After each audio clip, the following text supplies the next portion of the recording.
Hey everyone, in today's video, I'm going to explain to you what is Google Drive privacy settings. So, if you're not sure who can see your files in Google Drive, you might be sharing more than you think.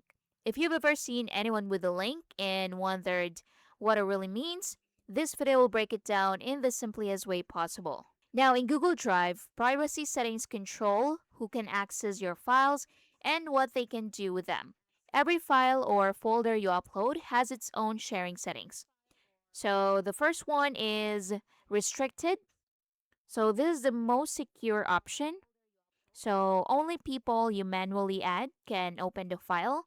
So it's best for personal files, confidential documents, work, or school files. Now the second one is anyone with a link. Now this setting allows anyone who has the link to access your file. They don't need permission, just the link. So you can still control what they can do. So right here you have three choices. If you want them to make viewer, commenter, or editor.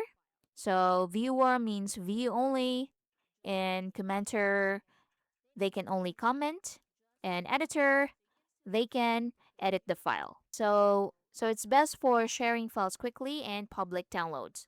Now the third one is organization access, but this is optional. If you're using a school or work account, you might see this option.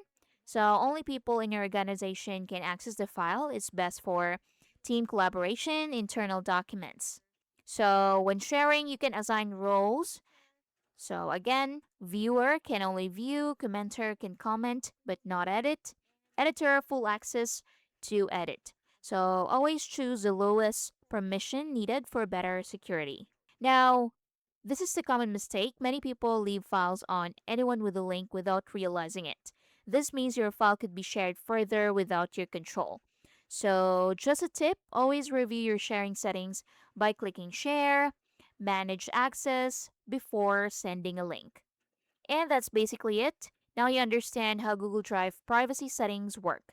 Thanks for watching.